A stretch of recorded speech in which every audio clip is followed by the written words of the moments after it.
Welcome back. In this video lecture, we're going to discuss the Doppler effect for sound. There are two kinds of Doppler effects. One is a Doppler effect for sound. A different sort of Doppler effect applies to a different sort of wave, the electromagnetic wave. So there's a Doppler effect for light, which is a form of electromagnetic wave, but that's not what we're going to discuss in this lecture. We're talking about sound. I show an object, we'll call it an observer. It could be a stationary person on a street corner, and a source of some tone, some frequency, some sound. Could be an ambulance moving toward the observer, the person moving away. Both source and observer, the source of sound and the person hearing the sound, may be moving. One maybe not. The frequency that's broadcast by the source is symbolized F subscript S, and the speed of the source. Remember, speeds are absolute values of velocities. We use V to represent the speed, although we've used it in the past for velocity, you'll recall. V subscript S is the velocity of the source. The velocity of the speed of the source. The speed of the observer, V subscript O. F sub O is the frequency that the observer hears or detects.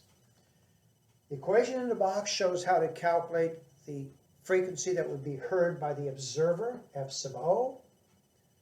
It's a certain ratio times the source frequency. That ratio is shown here. In the numerator, it's 340 plus or minus the observer speed divided by 340 plus or minus the source speed. Now, you'll find this equation easily enough in your notes. You can look it up on an exam. But I don't look this equation up because I have a handy, clever little mnemonic device that I use.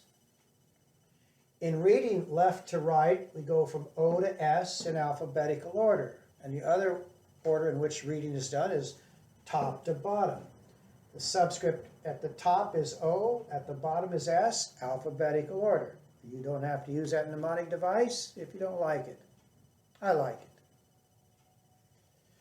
Now, there are rules that we follow in determining what sign should be used when we're talking about what the observer is doing or the source is doing. The two rules appear in these two bubbles. If the thing in question, maybe it's your observer, maybe it's a source, whichever one you're looking at, if that thing is moving toward the other one, at least attempting to get closer to it, then choose the sign that will make the ratio larger. On the other hand, if the thing in question, again, it could be the observer, it could be the source. If that thing is moving away from the other, or at least attempting to get away from it, choose the sign for that term that makes the ratio smaller. Another mnemonic device. Consider the two words toward and larger. I like to imagine that the two words have favorable or positive connotations. Moving toward a goal is a good thing. It's better to have a larger glass of beer than a smaller one. Well, a larger bologna sandwich than a smaller one. And so the words go together. On the other hand, the words away and smaller have negative connotations, and so they go together. But then again, you don't have to use this mnemonic device. You'll have these equations, all of your equations, at your fingertips during the exam. Let's work a sample problem, then another one, and be done with the Doppler effect for sound.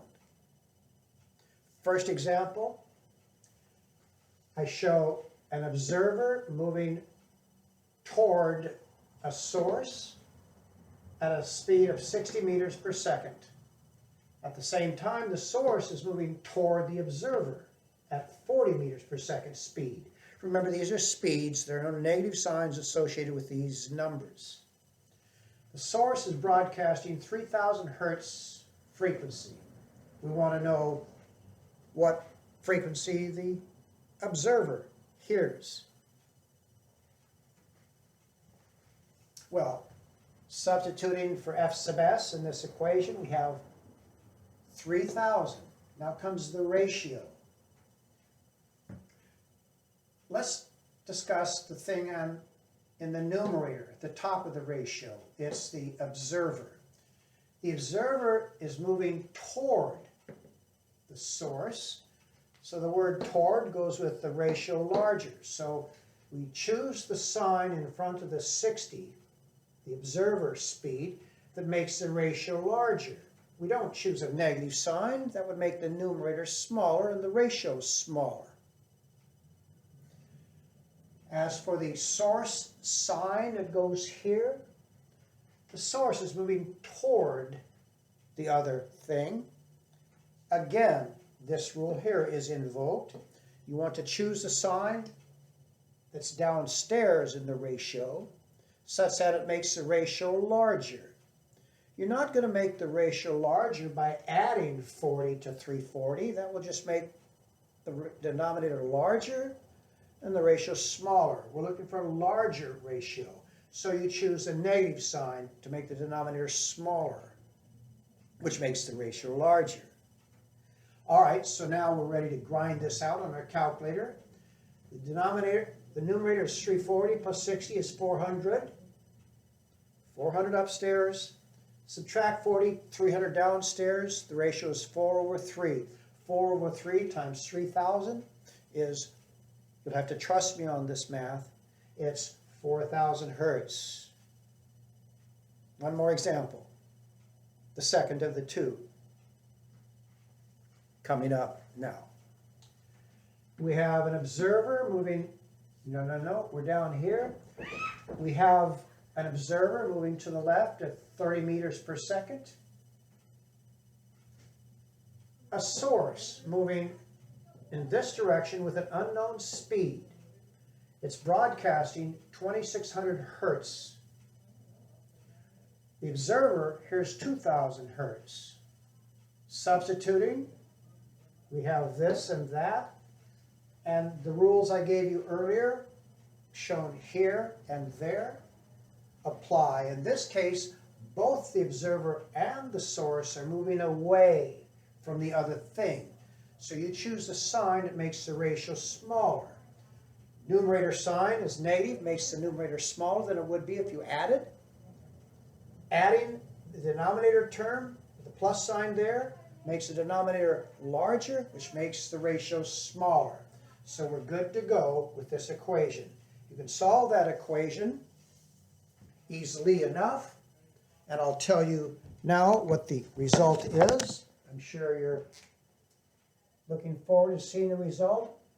X is 63 meters per second.